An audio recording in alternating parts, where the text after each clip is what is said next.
Aravali Range, one of the world's oldest mountain. Aravalli की पहाड़ियाँ, अरावली को बचाने को लेकर अरावली की बनी पर्वत सो हेलो एवरीवन, क्या अब इस महान देश में भूगोल कुदरत तय नहीं करेगी, हमारे नेता और बिल्डरों की फाइलें तय करेंगी? ऐसा मैं इसलिए बोल रहा हूँ क्योंकि सुप्रीम कोर्ट ने अरावली की नई परिभाषा तय की है, जिसमें ये बताया गया है अरावली का कितना हिस्सा अरावली माना जाएगा और कितना हिस्सा लैंड माफिया और माइनिंग माफिया को दे दिया जाएगा। तो क्या है ये अरावली रेंज, और सौंप भी दिया जाए तो इससे क्या होगा? आज हम इसी बारे में बात करेंगे। तो सबसे पहले हम अरावली रेंज के बारे में जानते हैं। अरावली रेंज भारत के उत्तर पश्चिम भाग में स्थित दुनिया की प्राचीन पर्वत श्रृंखला है। भारत की ओल्डेस्ट माउंटेन रेंज भी है। ये हिमालय रेंज से भी कईयों साल पुरानी माउंटेन रेंज है। लाखों करोड़ों साल पहले बहुत ऊंचे थे, लेकिन उन्हें वक्त के साथ बारिश और हवा की वजह से ये छोटे होते गए। ये पर्वत श्रृंखला भारत के 4 राज्यों से होकर गुजरती है। सबसे पहले गुजरात, फिर राजस्थान, फिर हरियाणा और अंत में दिल्ली रायसेन हिल में ख़त्म होती है। इसी के फैले हुए भाग में राष्ट्रपति भवन और JNU यूनिवर्सिटी बने हुए हैं। जयपुर का जयगढ़, आमेर, मेहरगढ़ फोर्ट और भारत का लार्जेस्ट फोर्ट चित्तौड़गढ़ फोर्ट भी इसी में बना हुआ है। इसकी सबसे ऊंची चोटी गुरु शिखर है। इसकी हाइट करीबन 1722 मीटर है। गुजरात से दिल्ली तक ये 692 किलोमीटर तक फैला हुआ है। अब जानते हैं सुप्रीम कोर्ट की नई डेफिनेशन क्या है। सुप्रीम कोर्ट ने नई डेफिनेशन एक्सेप्ट की है। इसमें 2 पार्ट्स, एक वर्टिकल पार्ट है और एक हॉरिजॉन्टल पार्ट। वर्टिकल पार्ट वाली डेफिनेशन ये कहती है अगर कोई पहाड़ी 100 मीटर की या उससे ऊपर है तो उसे अरावली माना जाएगा। अगर 99 मीटर भी है तो उसे अरावली श्रृंखला में नहीं रखा जाएगा, जिससे फॉरेस्ट कंजर्वेशन एक्ट इसमें अप्लाई नहीं होगा। अगर फॉरेस्ट कंजर्वेशन एक्ट अप्लाई नहीं होगा तो इसमें माइनिंग के लिए रास्ता खुल जाएगा।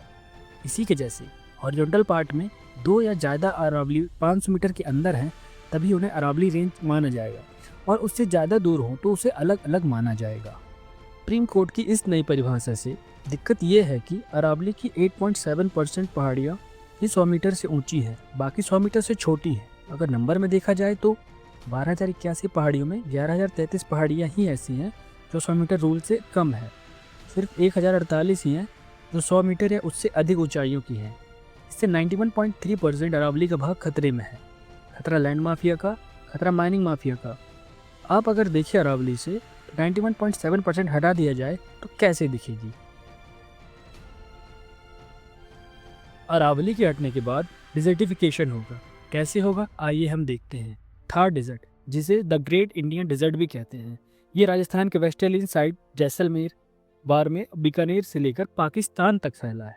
अगर इसे मैप में देखें तो लेफ्ट में पाकिस्तान है, बीच में थार है और राइट साइड में अरावली की दीवार है जो दिल्ली, हरियाणा, उत्तर प्रदेश को सुरक्षित रखती है। ये डेजर्ट एक ज़मीन नहीं है, एक हालात है। ये एक जगह नहीं रहते हैं, आगे बढ़ता है।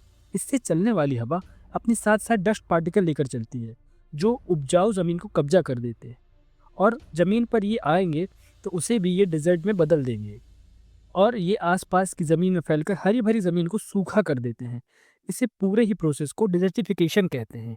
अगर अरावली पहाड़ी काट दी जाएंगी तो दिल्ली और उसके आसपास के इलाकों में डिजर्टिफिकेशन से नहीं बचाया जा सकता, जिससे ये होगा कि धीरे धीरे डेजर्ट एक्सपैंड करेगा और ये एक्सपैंड होकर दिल्ली NCR तक आ जाएगा, जिससे यहाँ का तापमान में परिवर्तन होगा। दिल्ली में सूखा और तापमान बढ़ेगा। हमने तो ये सोच लिया कि इंसानों का क्या होगा, लेकिन हमने उनके बारे में नहीं सोचा जिनका वो घर है।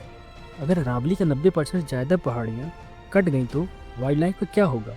इंसानों के एंगल से हमने पॉल्यूशन और माइनिंग देख लिया, लेकिन अरावली के 90% पहाड़ी कटने के बाद उनमें रह रहे जीव जंतुओं को क्या होगा? अरावली पर्वत के 90% पहाड़ियों को हटाकर न जाने हम कितने जानवरों घर और आने जाने का रास्ता तोड़ रहे हैं। गुजरात से होते हुए, राजस्थान से होते हुए हरियाणा, दिल्ली तक जाने वाली अरावली रेंज जानवरों का कॉरिडोर ही तो है, उनके रहने और चलने का रास्ता है। इस पूरे कॉरिडोर को हम रणथंभौर और सरिस्का टाइगर रिजर्व के माध्यम से समझेंगे। रणथंभौर में जगह जगह तालाब और पुराने किलों के खंडहर मिलेंगे जो कुछ जंगल बुक जैसा लगता है। सरिस्का नेशनल पार्क एक ऐसी जगह है जहाँ पहाड़ियाँ हैं और जंगलों के बीच पुराने मंदिर जैसे पांडुपल छुपे हुए हैं। लोग यह पीसफुल राइड के लिए भी आते हैं। अब मान लो कि सरिस्का और रणथंभौर 2 इलाके हैं जिसे अरावली रेंज कनेक्ट करती है। अब पॉइंट ये है कि शेर, चीता जैसे जानवर एक जगह टिक कर नहीं रहते। ये वयस्क होने के बाद नए इलाके ढूंढने लगते हैं, लेकिन अरावली के 100 मीटर रूल के बाद ये अपनी जगह में कैद होकर रह जाएंगी। अब मजबूरी में क्या होगा, उसी जंगल में बचे 10-15 टाइगर वो आपस में ब्रीडिंग करेंगे, मतलब कि भाई बहन में या कज़िन कज़िन में ब्रीडिंग होगी।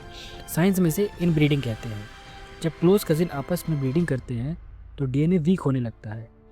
डीएनए में जो खराब जीन छुपे होते हैं वो भरकर बाहर आने लगते हैं। यहीं से शुरुआत होगी जेनेटिक डेड एंड की। इन ब्रीडिंग की वजह से 3 सबसे बड़ी प्रॉब्लम आएंगी।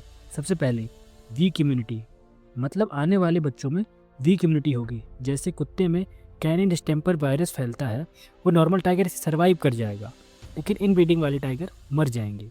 दूसरी प्रॉब्लम आएगी रिप्रोडक्टिव फेलियर की, मतलब बच्चे पैदा होने बंद हो जाएंगे। साइंटिस्ट कहते हैं कि इन ब्रीडिंग से स्पर्म काउंट कम होता है और बच्चे पैदा भी होंगे तो अंधे, लंगड़े या दिल की बीमारी के साथ पैदा होंगे। तीसरी बीमारी आएगी वॉकिंग डेड की। साइंटिफिकली इसे एक्सटिंक्शन वर्टेक्स कहते हैं। इससे जानवर जिंदा तो और चलते हुए तो दिखेंगे, लेकिन जेनेटिक लेवल में जिंदा लाश बन चुके होंगे, क्योंकि उनके पास फ्यूचर में सर्वाइव होने का डीएनए बचा ही नहीं। एक तरफ तो जानवर को बचाने की बात करते हैं और दूसरी तरफ उनके रहने का स्थान छीन रहे हैं। एक तरफ बोलते हैं कि जानवरों को भी जीने का अधिकार है और दूसरी तरफ अरावली काटकर उनके आने जाने का रास्ता भी खत्म कर रहे हैं। जब ये माइनिंग माफिया अरावली को काटकर उससे सारा पत्थर निकाल कर ख़त्म कर देंगे, तब एंट्री होगी बड़े बड़े बिल्डरों की, जो इसमें बड़ी बड़ी बिल्डिंगें बनाएंगे। अरावली रेंज और एक सिटी पानी के साथ अलग अलग बर्ताव करते हैं। अरावली रेंज में जब बारिश होती है तो ये स्पंज की तरह बिहेव करती है। ये धीरे धीरे पानी को ज़मीन के नीचे भेजती है, जिससे ग्राउंड वाटर रिचार्ज होता है। लेकिन अगर बिल्डर ने अरावली काट कर इसमें सिटी बना दी तो वो पानी को अपना दुश्मन मानेंगे, क्योंकि इसमें जो एक सड़क और ग्राउंड होता है वो ज़्यादातर कंक्रीट या सीमेंट के बने होते हैं। इससे बारिश का पानी एब्जॉर्ब नहीं होगा और सड़क में भरा रहेगा और पानी नालियों से बाहर निकल जाएगा, जिससे 2 चीज़ें होंगी, फ्लड और दूसरा ड्राउट यानी सूखा पड़ना। चौथी बड़ी प्रॉब्लम होगी दिल्ली में पॉल्यूशन। ये बात कोई बताने वाली नहीं है कि फ़िलहाल दिल्ली का क्या हाल है। अब बात आती है दिल्ली को या बाकी जगह को पॉल्यूशन से कैसे बचाती है। तो सबसे पहले ये समझो कि अरावली के जंगल गीले कपड़े की तरह काम करते हैं। हवा में उड़ने वाली धूल plus PM 2.5 particle plus dust जब अरावली के जंगलों के पेड़ों से टकराती है तो पत्तों में चिपक जाती है, जिससे हवा साफ होकर निकलती है। जब पहाड़ काट कर बिल्डिंग बना देंगे तो धूल के कण चिपकेंगे नहीं, बल्कि ये टकराकर हवा में ही रहेंगे, जिससे ये धूल के कण आपके फेफड़ों में जमा होंगी। इसके अलावा भी कई समस्याएं होंगी, जैसे तापमान का बढ़ना, क्योंकि अरावली के जंगल सूरज की गर्मी को एब्जॉर्ब करते हैं। जब वो हटेंगे तो यहाँ बिल्डिंग बनेगी, जिससे हीट एब्जॉर्ब नहीं होगी और रात में भी तापमान नहीं कम होगा, जिससे दिल्ली राजस्थान में तापमान लगभग 5 डिग्री सेल्सियस तक बढ़ जाएगा। जैसे मैन एनिमल कॉन्फ्लिक्ट प्रॉब्लम, जब हम अरावली पहाड़ी को काट देंगे तो वहाँ के जानवर कहाँ जाएंगे? वो भी तो हमारे शहर में आएंगे, हमारे सोसाइटी में आएंगे, खाने की तलाश में आएंगे। होता तो ये आज भी है, लेकिन कम होता है। लेकिन इसके बाद ये चीज़ें आए दिन देखने को मिलने लगेंगी, जैसे फूड चेन डिस्टर्बेंस। नेचर का रूल है छोटे को बड़ा खाता है। जब हम पेड़ को काटेंगे तो शेर, चीते, ईगल, जंगल में रहने वाले जीव भी खत्म होंगे।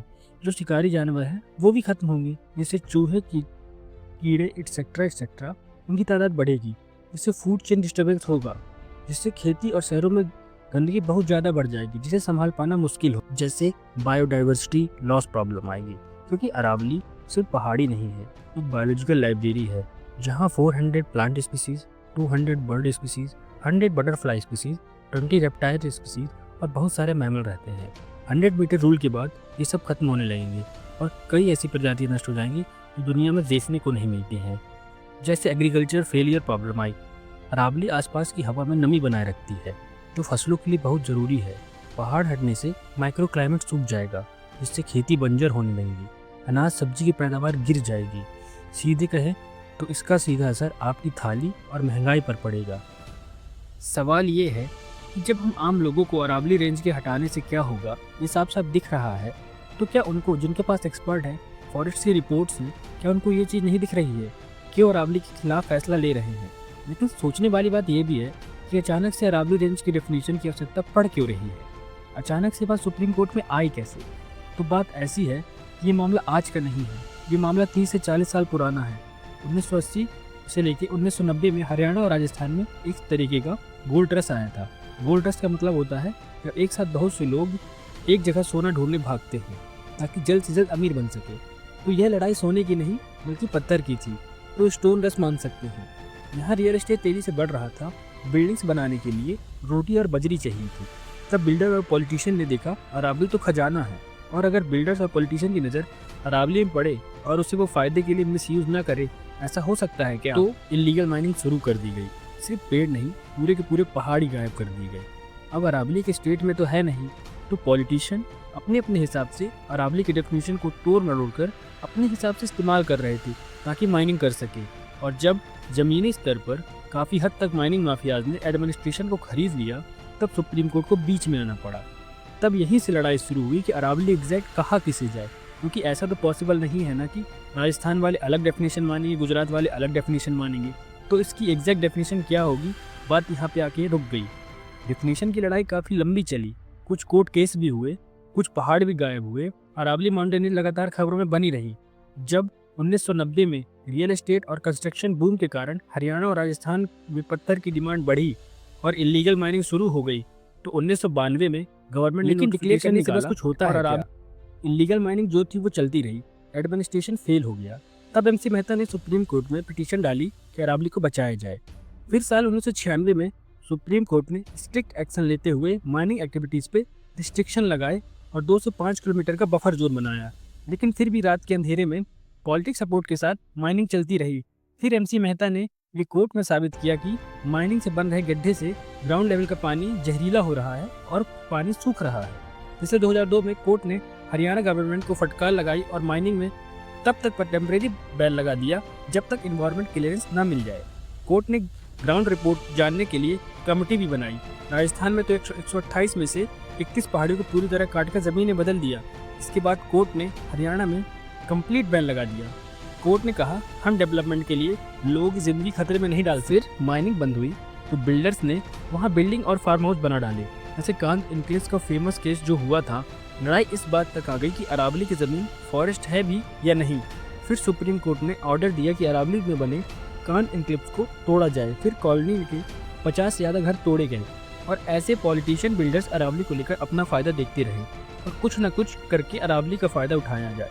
लेकिन सुप्रीम कोर्ट अरावली को बचाने के लिए समय समय पर फैसला सुनाता रहा। लेकिन इस बार की बात अलग है दोस्तों, इस बार थोड़ा अलग तरीके से चाल चली गई है। सीधी बात यह है, सुप्रीम कोर्ट ने पूछा कि अरावली की ऐसी डेफिनेशन बताओ तो सभी राज्यों में एक जैसी लागू हो। इसके लिए यूनियन इन्वायरमेंट मिनिस्ट्री ने एक कमेटी बनाई। उस कमेटी में सुप्रीम कोर्ट में रिपोर्ट सबमिट की और कहा कि अरावली सिर्फ उन पहाड़ियों को माना जाए जो आसपास की ज़मीन से 100 मीटर ऊंची हैं। ये सुनने के बाद इन्वायरमेंटलिस्ट परेशान हुए कि ये कैसी डेफिनेशन है कि 100 मीटर है तो अरावली, नहीं है तो नॉर्मल में गिना जाएगा। इससे इनकी प्रोटेक्शन हट जाएगी, माइनिंग माफिया के लिए तो दरवाज़ा खुल जाएगा। आम जनता ही नहीं बल्कि ministry of environment, government of India की दूसरी ऑर्गेनाइजेशन ने भी कहा कि ये रूल लागू हुआ तो अरावली की 90% पहाड़ियाँ प्रोटेक्शन से बाहर हो जाएंगी। इस पूरी कहानी में जो मेन ट्विस्ट है वो 100 मीटर हाइट बस का नहीं है, दिक्कत उस इंची टेप का भी है जिसका ये इस्तेमाल हाइट नापने में करने वाले हैं। असल मामले में देखा जाए तो स्कैम ये है कि 100 मीटर नापा कहाँ से जाएगा। जैसे आपने रेलवे स्टेशन में बोर्ड में देखा होगा कि XY metre above sea level. अब सुप्रीम कोर्ट ने जो डेफिनेशन एक्सेप्ट की है उसमें आसपास की ज़मीन है और ये आसपास की ज़मीन ही ट्रैप है, क्योंकि आसपास की ज़मीन ना एक जैसी तो है नहीं, क्योंकि कहीं ऊंचाई है तो कहीं नीचाई है, तो आसपास की ज़मीन मानेंगे किसे। इसी प्रॉब्लम से निपटने के लिए साइंटिस्ट ने ऐसा कॉमन बेस ढूंढा था जो सभी के लिए एक जैसा हो। वो बेस था सी लेवल, क्योंकि ग्रेविटी की वजह से समुद्र का पानी सभी जगह एक जैसा रहता है। इसे MSL यानी मीन सी लेवल माना जाता है। चाहे आप कहीं हो, इसमें 100 मीटर सभी जगह एक जैसा होगा और सी लेवल को छोड़कर आसपास की ज़मीन बोलकर अरावली को खतरे में डाल दिया गया है, क्योंकि आसपास की ज़मीन की कोई डेफिनेशन नहीं है। इसमें यह डिसाइड ही नहीं है कि आसपास क्या, आसपास की ज़मीन या आसपास की रोड क्या है आसपास। इसका जहाँ से मन करेगा इंची टेप लेके नापना चालू कर देगा। और इसमें सबसे बड़ा खतरा ये है कि अरावली प्लेटू यानी कि पथरीली इलाकों में ही स्थित है। इमेजिन करो, ज़मीन पहले से ही सी लेवल से 100 मीटर ऊंचा है, जैसे टेबल। उस टेबल में 80 मीटर की पहाड़ी है, तो अब सी लेवल से पहाड़ी मापी जाए तो हाइट हुई 380 मीटर, लेकिन नया रूल बोलता है कि टेबल की हाइट नहीं गिनो, सिर्फ पहाड़ी की हाइट गिनो। उस हिसाब से हाइट आई 80 मीटर, क्योंकि वह 100 मीटर से कम है तो अरावली नहीं मानी जाएगी, तोड़ दी जाएगी। और इसमें गलत तरीके से मापने वाला रूल बिल्डर्स के लिए तो ड्रीम लूप होल है। ये रूल माइनिंग और बिल्डर्स के लिए खुली तिजोरी की तरह है, क्योंकि मान लो कि एक पहाड़ी से 3 मीटर ऊंची है लोकल जमीन से, तो वो इस नई डेफिनेशन वाले रूल के हिसाब से फॉरेस्ट है और प्रोटेक्शन वाली मानी जाएगी। लेकिन अगर माइनिंग ग्रुप को ये इलीगल माइनिंग करके जेब भरनी है तो वो पॉलिटिशियन के साथ मिलकर रातों रात मलबा लाके पहाड़ी के आसपास जमा कर देंगे। तो अगर उन्होंने 103 मीटर में 5 मीटर भी मलबा जमा कर दिया तो उसकी हाइट अब 100 मीटर से कम हो जाएगी, 98 मीटर रह जाएगी, तो प्रोटेक्शन से बाहर आ जाएगी और उसमें अगले दिन ही माइनिंग काम शुरू कर दिया जाएगा। पर मैंने वीडियो के शुरू में कहा कि सुप्रीम कोर्ट ने न्यू माइनिंग लीज में बैन लगा दिया है। अगर सुप्रीम कोर्ट ने न्यू माइनिंग लीज पर बैन लगा दिया है तो न्यू कंपनी अरावली रेंज में माइनिंग नहीं कर पाएगी। तो अरावली रेंज सुरक्षित है, तो फिर अरावली में कैसा खतरा? नहीं भाई, ऐसा नहीं होता है। पूरी बात को समझो, क्या मैटर है। भले ही सुप्रीम कोर्ट ने डेफिनेशन एक्सेप्ट करने के साथ साथ ये बात बोली है कि न्यू माइनिंग लीज पर रोक लगा दी जाएगी, पर प्रॉब्लम ये है कि जो ये रोक लगाई गई है ये टेम्परेरी बेस में लगाई गई है। यानी जो ये न्यू माइनिंग लीज में बैन लगा है, ये बैन सिर्फ तब तक है जब तक MPSM नाम की प्लान रिपोर्ट नहीं आ जाती है। देखो, ऐसा है तो बिल्कुल नहीं है कि आंख बंद करके सुप्रीम कोर्ट ने बस ये डेफिनेशन ही एक्सेप्ट कर ली होगी। सुप्रीम कोर्ट ने एनवायरनमेंट को मद्देनजर रखते हुए डेफिनेशन को एक्सेप्ट करने के साथ साथ इस चीज़ पर भी बैन लगा दिया है कि कोई नई माइनिंग लीज ग्रांट नहीं किया जाएगा। कोर्ट ने कंप्लीट माइनिंग पर बैन नहीं लगाया, सिर्फ एक माइनिंग लीज इशूज नहीं किया जाएगा। यह बोला कि कंप्लीट बैन इसलिए नहीं लगाया क्योंकि कोर्ट मानता है कि कंप्लीट बैन लगाने से इलीगल माइनिंग बढ़ेगी और माफियाओं को कंट्रोल मिलेगा। अब ये MPSM क्या है?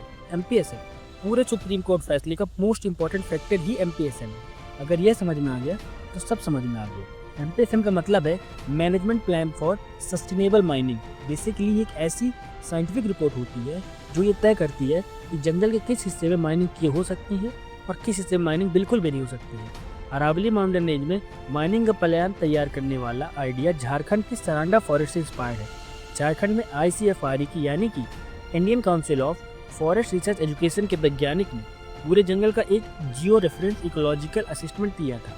आसान भाषा में बोला जाए तो उन्हें GPS लेकर चप्पा चप्पा मैप चेक किया और देखा कि कहाँ वाइल्ड लाइफ ज़्यादा है, कहाँ रिचार्ज होता है, कहाँ फॉरेस्ट डेंस है, एक्सेट्रा एक्सेट्रा। इस डेटा के बेस में उन्होंने फॉरेस्ट को 2 हिस्सों में डिवाइड किया, एक तो सस्टेनेबल जोन और दूसरा नो गो जोन। सस्टेनेबल जोन जहाँ माइनिंग अलाउ की जाएगी और नो गो जोन जहाँ माइनिंग स्ट्रिक्टली नॉट अलाउड होगी। यही सेम अप्रोच अरावली के साथ भी ली जा रही है कि MPSM प्लान तैयार करो, यानी अरावली की मैपिंग करो और देखो कि कहाँ माइनिंग हो सकती है और कहाँ माइनिंग बिल्कुल नहीं हो सकती है। लेकिन सुप्रीम कोर्ट ने तो बोल दिया कि प्लान ऐसा बनाओ कि एनवायरनमेंट को बिल्कुल खतरा ना हो। फिर ये एनवायरमेंटलिस्ट जो है उनको प्रॉब्लम क्या हो रही है, फिर क्यों ये लोग विरोध कर रहे हैं और सुप्रीम कोर्ट से रिक्वेस्ट कर रहे हैं कि डिसीजन को एक बार फिर से रिव्यू किया जाए।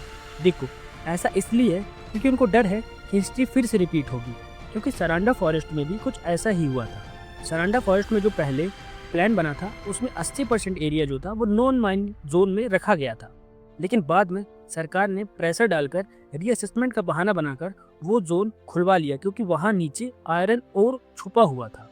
तो अरावली के केस में भी यही डर बना हुआ है कि पहले MPSM बनेगा, स्ट्रिक्ट रूल बनेंगे, पर बाद में पॉलिटिशियन और बिल्डर्स मिलकर धीरे धीरे उन रूल्स को डाइल्यूट करवा देंगे, अपने फ़ायदे के लिए माइनिंग का दरवाज़ा खुलवा लेंगे। तो लोग को लग रहा है कि अरावली रेंज के साथ यह पूरा गेम इंटेंशनली खेला जा रहा है। फिलहाल राहत की बात इतनी है कि सुप्रीम कोर्ट ने बोला है कि जब तक कि ये MPSM न्यू प्लान माइनिंग के रेडी नहीं हो सकता तब तक न्यू माइनिंग लीज ग्रांट नहीं की जाएगी। आई होप आप लोग को ये वीडियो यूज़फुल लगी हो। Thank you.